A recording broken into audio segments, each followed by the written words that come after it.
रक्षा राज्य मंत्री Shripad Yesso Naik ji, chief of defence staff general Bipin ji Rawat, chief of naval staff admiral Karambir Singh ji, chief of air staff Shri Rakesh Kumar Singh ji Bhadauria, chief of army staff general Manoj Mukund Naravane, secretary DRDO doctor ji Satish Reddy, DRDO के eminent scientist, MOD के सारे officers, सभी awardees और अन्य यहां पर उपस्थित देवियों एवं सज्जनों, सचमुच इस एनुअल साइंटिस्ट अवार्ड सेरेमनी में भाग लेकर मुझे बेहद खुशी हुई है। सामान्यतः जब किसी को अवार्ड मिलता है तो उसको लोग बधाई देते हैं, कांग्रेचुलेट करते हैं, लेकिन मैं अपने को केवल यहीं तक सीमित नहीं रखना चाहता हूं, क्योंकि मैं जानता हूं कि हम भारत को सुपर पावर बनाना चाहते हैं, तो उसके लिए आवश्यक है कि भारत सुपर पावर बनने के लिए सुपर इकोनॉमिक पावर भी बने और साथ ही साथ सुपर मिलिट्री पावर भी बने। और उसमें मेजर कंट्रीब्यूशन यदि किसी का हो सकता है तो आप जैसे वैज्ञानिकों का हो सकता है और है।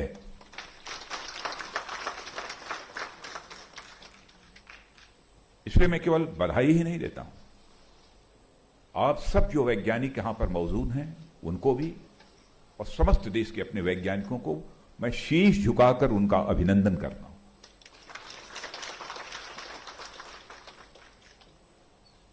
पर्दे के पीछे रहकर देश के लिए जो कंट्रीब्यूशन आपके द्वारा किया जा रहा है, शायद देश का आम आदमी इसको नहीं समझ सकता है। आपने कभी इस बात की चिंता ही नहीं की कि हमको इससे शोहरत मिलेगी कि नहीं मिलेगी।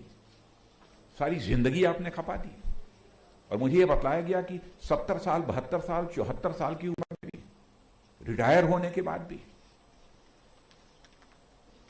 लोग इस काम में लगे हुए हैं।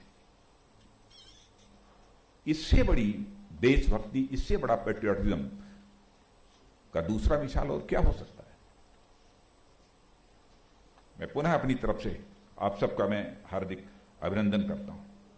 और ऐसे कार्यक्रमों की अहमियत होती है जिसमें कि पुरस्कार दिया जाता है वैज्ञानिकों को अथवा जो अचीवर्स होते हैं, क्योंकि इससे हौसला अफजाई होती है, मनोबल बढ़ता है। टूटे मन का व्यक्ति कोई बड़ा काम नहीं कर सकता। जिसका मनोबल ऊंचा होगा वही जिंदगी में कुछ हासिल कर सकता है और बड़े लक्ष्य को प्राप्त कर सकता है। इसलिए इस प्रकार के कार्यक्रमों की अहमियत होती है और इसके लिए मैं डॉक्टर जी सतीश रेड्डी को बधाई देना चाहता हूं कि उन्होंने इस कार्यक्रम का आयोजन किया है। और मैं यह भी कहना चाहूंगा कि इस समय तो पैंडेमिक के दौर से हम गुजर रहे हैं, एक हाल में यह कार्यक्रम आयोजित हुआ है। पैंडेमिक का यह दौर समाप्त होता है तो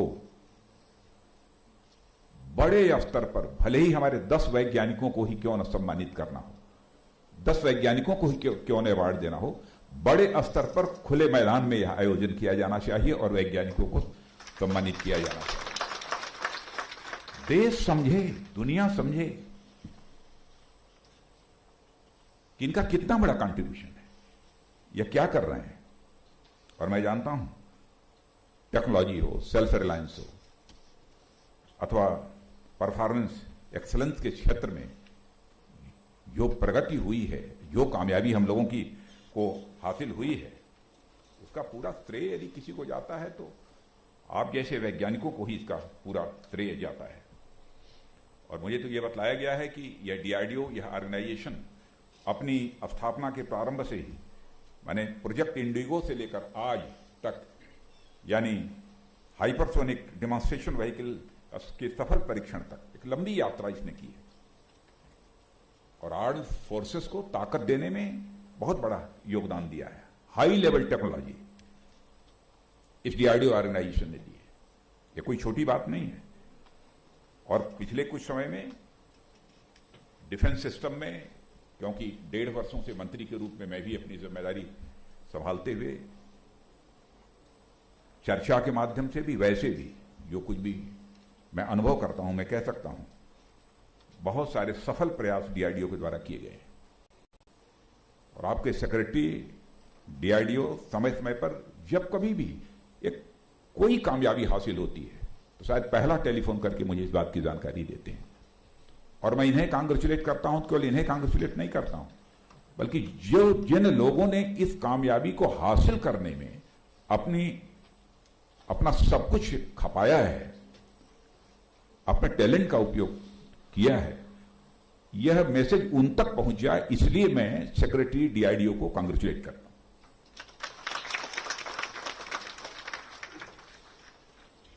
और मैं कह सकता हूं कि चाहे वह मल्टी रोल फाइटर एयरक्राफ्ट हो, तेजस हो, चाहे बैलिस्टिक मिसाइल सिस्टम हो, अंडर वाटर सिस्टम्स हैं, यह सब सारे राडार सिस्टम हो, इन सभी सारी चीजों ने हमारी आर्म्ड फोर्सेस की कैपेसिटी को भी बढ़ाया है और हमारी आर्म्ड फोर्सेस की कैपेबिलिटी को भी इसको बढ़ाया है। आज हिम्मत के साथ हम कहते हैं ना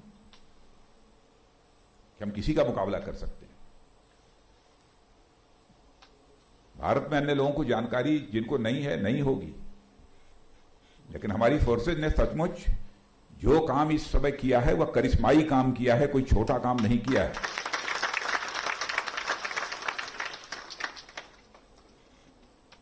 इसमें एक बड़ा कंट्रीब्यूशन हमारी फोर्सेस का है, लेकिन वहीं पर आप वैज्ञानिकों का, यदि आपने हाई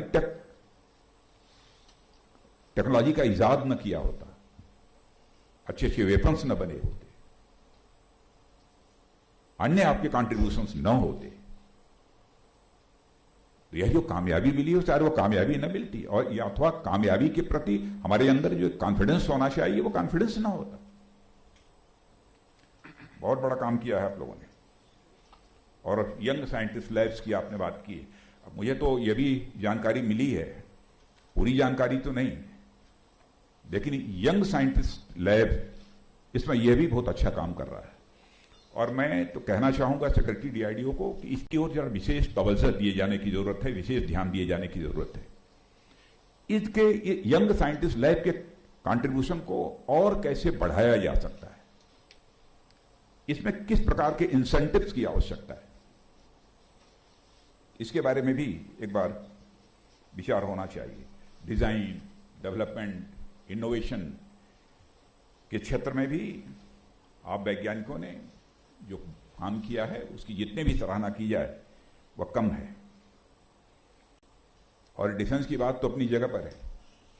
कोविड का संकट जब इस देश के सामने आया, देश नहीं बल्कि सारी दुनिया के सामने जब कोविड का संकट आया, एक समय तो प्रारंभ का जो समय था जब कोविड का यह दौर आया था, तो लोग बहुत घबराए हुए से थे। डॉक्टर से, हम लोगों से बातचीत में कहते थे साहब हमारे यहाँ वेंटिलेटर नहीं है, हमारे यहाँ सैनिटाइजर्स इतने नहीं मिलेंगे, इतना मास्क बहुत समय लगेगा, लंबा समय लगेगा। लेकिन डीआरडीओ ने वेंटिलेटर्स बनाने में मास्क, पीपीई किट्स, यह सब सारा और सैनिटाइजर्स वगैरह जो काम किया है उसकी जितने भी सराहना की जाए वो कम है। मैं बधाई देना चाहता हूँ डीआरडीओ को। और इतना ही नहीं, दिल्ली में और एक शायद बिहार में भी, बिहार में कोविड के 2 हॉस्पिटल्स भी खड़े कर दिए। और लोग ये बतलाते हैं कि उन हॉस्पिटल्स में जो लोग लौट कर आए हैं वो मुझे बतलाते हैं कि बहुत अच्छी फैसिलिटीज वहां पर है, उन्हें किसी प्रकार की कोई कठिनाई नहीं होती। भारत को हमारे प्रधानमंत्री जी ने कहा है कि हम आत्मनिर्भर भारत बनाना चाहते हैं, तो हमारे chief of defence staff general Bipin Rawat ने भी आपको ये बतलाया है कि कल ही हम लोगों ने जो डीएसी में फैसला किया है कि लगभग 27-28 हजार करोड़ का रहा होगा, जिसमें कि 26 या 27 हजार करोड़ का केवल इंडिजिनस आइटम हम लोग खरीद रहे हैं। उसमें भी किसका कंट्रीब्यूशन है? कंट्रीब्यूशन है तो आप जैसे वैज्ञानिकों का ही कंट्रीब्यूशन है। और साथ ही साथ आपने पेटेंट टेक्नोलॉजी ट्रांसफर से इस भारत की इंडस्ट्रीज को एक इंडिजिनाइजेशन की दृष्टि से काफी हद तक मदद की है, ऐसा मेरा ये मानना है। और डीआरडीओ में तो पब्लिक, प्राइवेट और एकेडमिया की और से पार्टनरशिप करके साथ ही साथ जो रिसर्चर और यूजर के बीच में भी तालमेल बढ़ाने का एक बहुत ही महत्वपूर्ण काम किया है। ये जानकारी मुझे दी गई, इसलिए मैंने वो सब क्या किया है उसका मैंने नोट ले रखा है। लेकिन यह मैं कहना चाहूँगा, ग्लोबल सिचुएशन, वैश्विक परिस्थितियाँ बदल रही हैं और साथ ही साथ जो डिफेंस के इक्वेशंस होते हैं, रक्षा के जो समीकरण होते हैं, यह भी तेजी के साथ बदल रहे हैं। इन बदली हुई परिस्थितियों में हम क्या कर सकते हैं, इसके बारे में मैं समझता हूं कि कहना यह मेरा रक्षा मंत्री होने के नाते फर्ज है, इसलिए मैं कह रहा हूं। लेकिन हमसे ज्यादा आप सोच रहे होंगे, ऐसा मेरा विश्वास है। आप कर रहे होंगे, मैं पूरी तरह से आश्वस्त हूं। साइबर वारफेयर का सवाल है, स्पेस में भी के क्षेत्र में भी बहुत सारे चैलेंजेस इस समय हम लोगों के सामने हैं और मैंने देखा कि इस क्षेत्र में भी जिन वैज्ञानिकों ने काम किया है उनको आज यहां पर पुरस्कृत किया गया है। और जो भी चैलेंजेस हैं उनका मेरा यह मानना है कि रियलिस्टिक असेसमेंट उसका किया जाना चाहिए। रियलिस्टिक असेसमेंट भी अपने में महत्वपूर्ण है। जब तक रियलिस्टिक असेसमेंट नहीं होगा तो उन चैलेंजेस को मीट आउट करने के लिए जो कुछ भी आपको करना चाहिए वो कैसे कर पाएंगे, इसलिए वो भी किया जाना चाहिए। अब नॉर्दर्न बॉर्डर की हमारे सीडीएस ने उसकी चर्चा की, वेस्टर्न बॉर्डर उसकी भी चर्चा की। इस समय इन दोनों बॉर्डर पर भी जो चैलेंजेज हैं उसके कारण हमारे रिसोर्सेज के सामने भी एक चुनौती है। लेकिन बॉर्डर्स पर हमको कामयाबी मिले, इसमें रिसोर्सेज की कमी हमारी सरकार नहीं आने देगी, हमारे प्राइम मिनिस्टर नहीं आने देंगे। मैं पूरे कॉन्फिडेंस के साथ में कह सकता हूं, नहीं आने देंगे।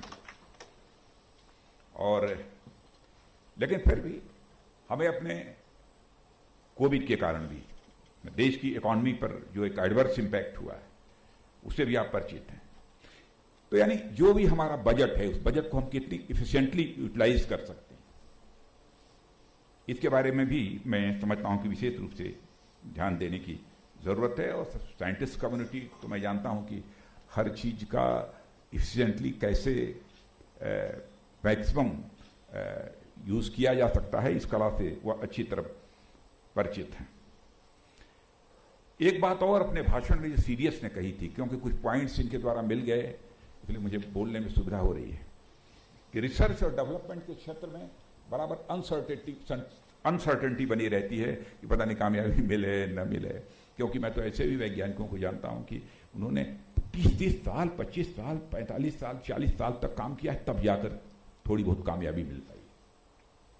ऐसे भी लोगों को जानता हूं कि कोई लक्ष्य उन्होंने निर्धारित किया, उसको हासिल करने के लिए सारी जिंदगी गुजार दी, तब वह नहीं कर पाए तो आगे आने वाली पीढ़ी ने उस काम को किया।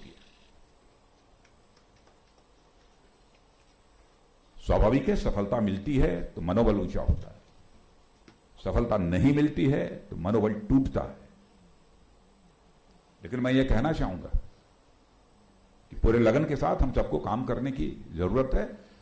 असफलता मिल जाए तब भी 100% अचीवमेंट नहीं, बल्कि इस कॉन्फिडेंस से काम करने की जरूरत है कि हम 200% अचीवमेंट हासिल करेंगे। इस कॉन्फिडेंस के साथ हमको काम करते रहने की जरूरत है।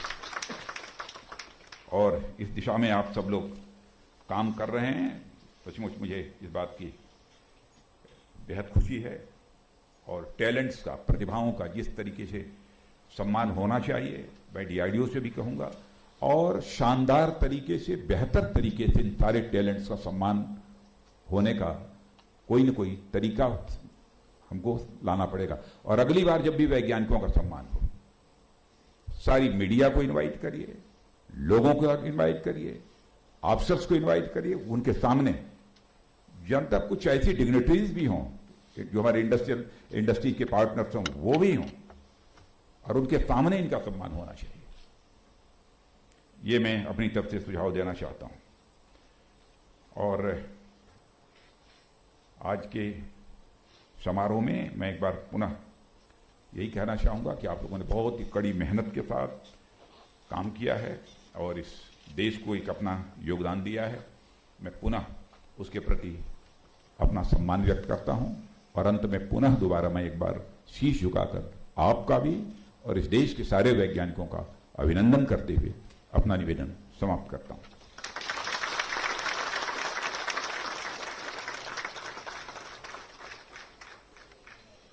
हमारा मनोबल बढ़ाने के लिए बहुत बहुत धन्यवाद महोदय। आज हम इस मंच पर मौजूद सभी सम्माननीय अतिथिगण के हम आभारी हैं, जिन्होंने आज इस समारोह में अपना बहुमूल्य समय हमें दिया है। मैं doctor ji Satish Reddy, secretary DDR&D एवं चेयरमैन DRDO से अनुरोध करती हूँ